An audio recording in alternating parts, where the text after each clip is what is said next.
Assalamualaikum warahmatullahi wabarakatuh. Ibnu Abbas radhiyallahu anhu menceritakan ada seorang ahli zuhud bernama Barsiso. Barsiso beribadah dalam kuil selama 70 tahun yang tidak pernah bermaksiat sedikit pun. Dia seorang pimpinan sebuah pesantren di kala itu. Karena saking solehnya, dengan izin Allah Subhanahu wa Ta'ala, telah diberi kemampuan di atas rata-rata manusia pada umumnya.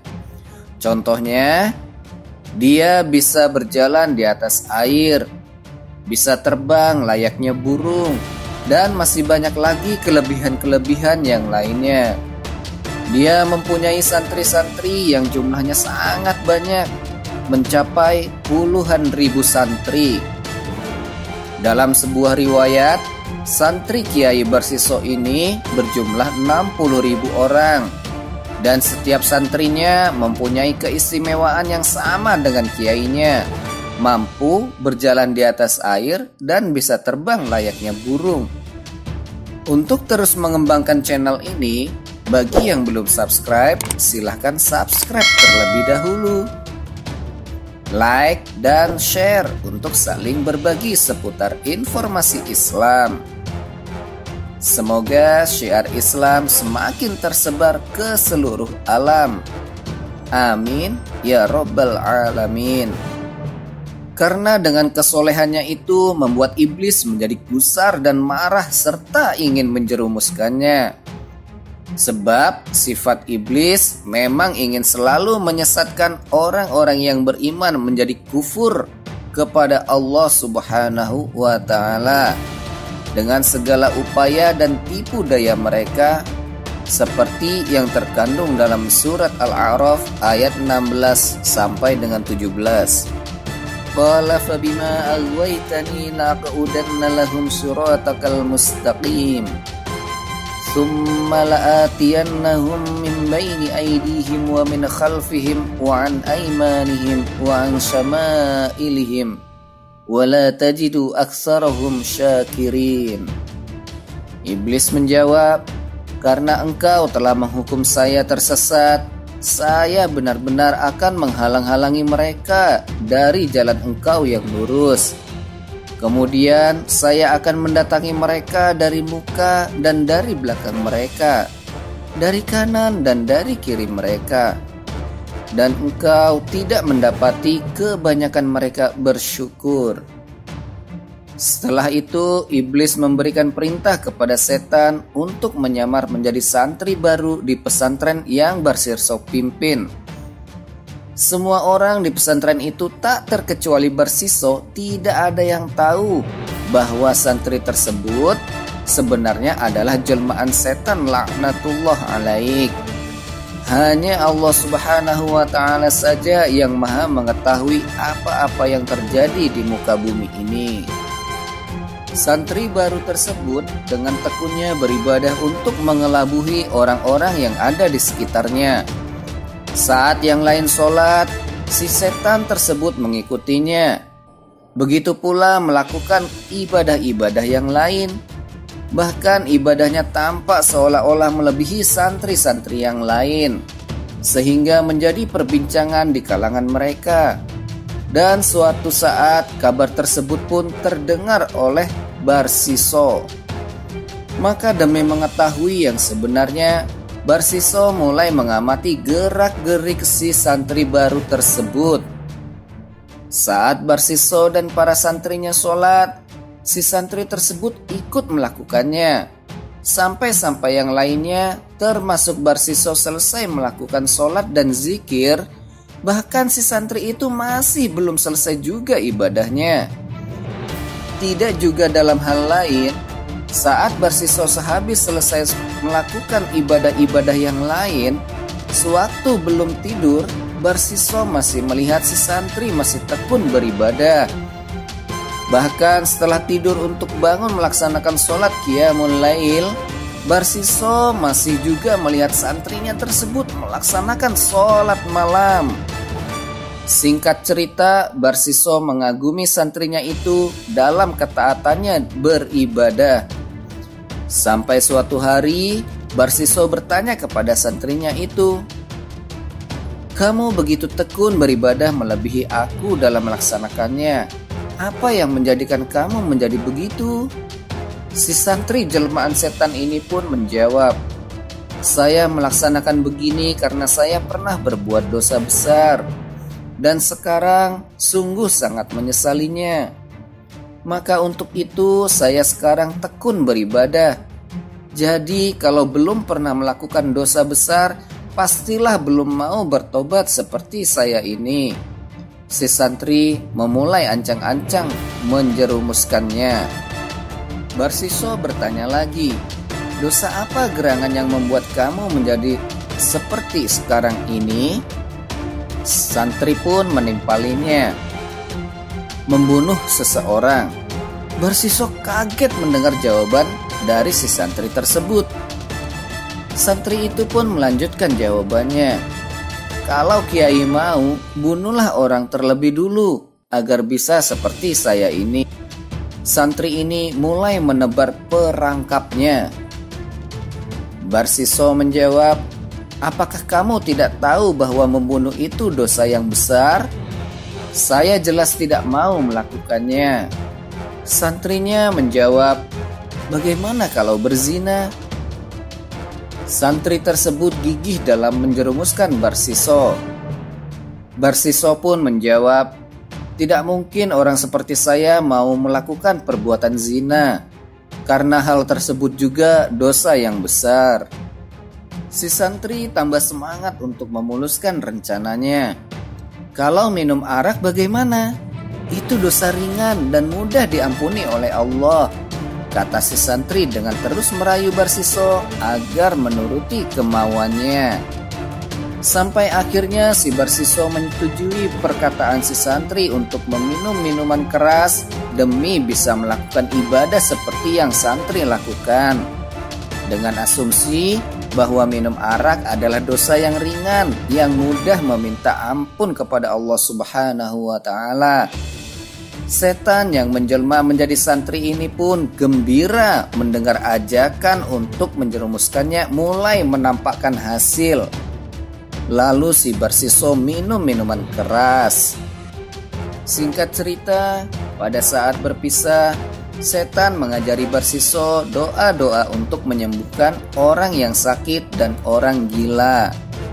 Kemudian setan itu mengganggu seorang gadis dari kalangan Bani Israel yang memiliki 3 saudara laki-laki. Dahulu bapak mereka adalah raja. Setelah bapaknya meninggal, ia digantikan saudara laki-lakinya, yaitu paman dari gadis tersebut. Setan menyiksa gadis tersebut sampai ia jatuh sakit. Kemudian setan datang kepada keluarga tersebut dan mengabarkan tentang Kiai Barsiso yang bisa mengobatinya. Setan memberikan isyarat agar gadis itu ditinggal bersama Barsiso dan mempercayakan kepadanya karena dia seorang ahli ibadah. Pada awalnya, Barsiso menolak gadis itu untuk dititipkan kepadanya.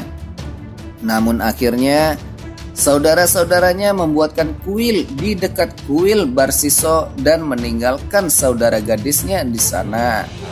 Setelah selesai sholat, Barsiso melihat ada gadis cantik berada di dekatnya. Maka dia mulai jatuh hati dan tergoda. Lalu setan mengganggu gadis itu. Lalu Barsiso pun berdoa dengan doa yang diajarkan oleh setan dahulu. Setan itu pun keluar dan pergi dari gadis itu. Maka tanpa sengaja tubuh gadis itu terbuka dan setan membisikkan kepada Barsiso, "Gaulilah gadis itu, dan setelah itu kamu bisa bertaubat." Setan pun berhasil. Barsiso menggauli gadis tersebut sehingga gadis itu pun hamil.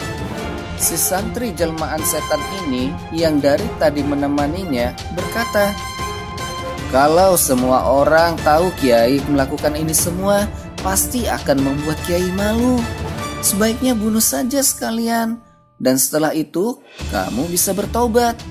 Dan apabila keluarganya menanyakannya, maka katakan kepada mereka bahwa gadis itu dibawa kabur oleh setan yang telah mengganggunya dan kamu tidak kuasa untuk melawannya. Demi agar menghindari dari rasa malu akibat diketahui oleh banyak orang, maka Barsiso masuk ke tempat gadis itu dan membunuhnya. Lalu dikuburkan di lereng gunung. Pada saat Barsiso menguburkan gadis itu, setan datang dan menarik ujung pakaian gadis itu sehingga tidak tertimbun tanah dan nampak. Kemudian Barsiso kembali ke kuil dan beribadah. Tiba-tiba ketiga saudara gadis itu datang untuk menjenguk adik mereka. Mereka menanyakan keadaannya. "Wahai Barsiso, apa yang telah kamu lakukan terhadap adik kami?" Barsiso pun menjawab, "Setan datang dan aku tidak mampu melawannya." Kemudian mereka pulang kepada keluarga dan familinya, lalu mendatangi kuil Barsiso dengan membawa linggis dan kapak. Mereka menghancurkan kuil Barsiso dan menangkapnya, lalu dibawa di hadapan raja. Setan kembali membisiki Barsiso, "Kamu membunuhnya, kemudian kamu ingkar. Akuilah perbuatan itu." Akhirnya Barsiso mengakui perbuatannya. Lalu sang raja menjatuhkan hukuman mati kepadanya dengan disalib di kayu. Si santri jelmaan setan ini pun sangat senang demi melihat Barsiso akan dihukum mati. Dalam kepayahannya menanti hukuman mati disalib di kayu tersebut, si iblis kembali menawarkan bantuannya agar terhindar dari hukuman mati. Terjadilah dialog singkat antara Barsiso dengan si iblis. "Aku akan membantumu supaya kamu tidak jadi dihukum mati." Demikian si iblis menawarkan bantuannya. Barsiso yang sudah kepayahan dan ingin selamat dari hukuman mati tersebut pun bertanya, "Apa yang harus aku lakukan?" Si iblis dengan semangat mengatakan, "Maukah kamu bersujud kepadaku, mengakui tiada Tuhan selain aku?" Barsiso yang sudah sangat ingin lepas dari hukuman mati tersebut menjawab, "Bagaimana caranya? Sedangkan aku dalam kepayahan dan disalib di kayu ini." Barsiso menyetujui kemauan si iblis. "Caranya gampang, kamu hanya cukup memberikan isyarat dengan mengedipkan mata tanda setuju jika kamu mau bersujud kepadaku." Maka sebelum terjadinya hukuman mati itu, dengan merasa takut akan kematian si Barsiso mengabulkan kemauan si iblis dengan mengedipkan mata tanda setuju bahwa dia mau bersujud kepada iblis dan bersaksi bahwa tidak ada Tuhan selain iblis. Maka matilah Barsiso setelah disalib dengan tidak membawa iman dan Islam sedikit pun. Astaghfirullahaladzim. Na'udzubillahi summa na'udzubillahi min dzalik. Barsiso pun akhirnya mati dengan su'ul khatimah. Si iblis pun merasa senang dan tertawa terbahak-bahak dengan penuh kemenangan. "Wahai Barsiso, inilah yang aku kehendaki dari dirimu. Akhirnya kamu mengikutiku dan kafir terhadap Tuhanmu. Sesungguhnya aku berlepas diri dari perbuatanmu dan aku takut terhadap Tuhan semesta alam." Allah Subhanahu wa taala berfirman di dalam surat Al-Hasyr ayat 16-17. "Seperti bujukan syaitan ketika dia berkata kepada manusia, 'Kafirlah kamu.' Maka tatkala manusia itu telah kafir, ia berkata, 'Sesungguhnya aku berlepas diri dari kamu, karena sesungguhnya aku pun takut kepada Allah Tuhan semesta alam.' Maka adalah kesudahan keduanya, bahwa sesungguhnya keduanya masuk ke dalam neraka, mereka kekal di dalamnya. Demikianlah balasan orang-orang yang zolim." Cerita di atas bisa menjadi renungan buat kita semua kaum muslimin. agar kita senantiasa menjauhi segala larangan-larangannya sekecil apapun, karena setan akan terus menggoda kita dengan cara yang sangat halus, mulai dengan hal-hal kecil namun akhirnya terperangkap melakukan dosa besar. Semakin sedikit ilmu agama yang kita punya, maka semakin mudah setan membujuk kita. Walaupun juga betapa tinggi ilmu agama seseorang muslim, semakin tinggi juga godaan yang setan ataupun iblis yang lakukan. Karena tipu daya setan sungguh luar biasa dan beragam caranya. Jika kita mempunyai pegangan ilmu yang baik, insya Allah akan menyadarinya. Dan berlindunglah kepada Allah Subhanahu wa Ta'ala dengan tetap teguh menjalankan segala tuntunan syariatnya. Wallahu a'lamu bishawab. Bila mana ada baiknya, itu semata-mata datangnya hanya dari Allah Subhanahu wa Ta'ala. Dan bila mana ada kekhilafan, mohon dimaafkan. Terima kasih.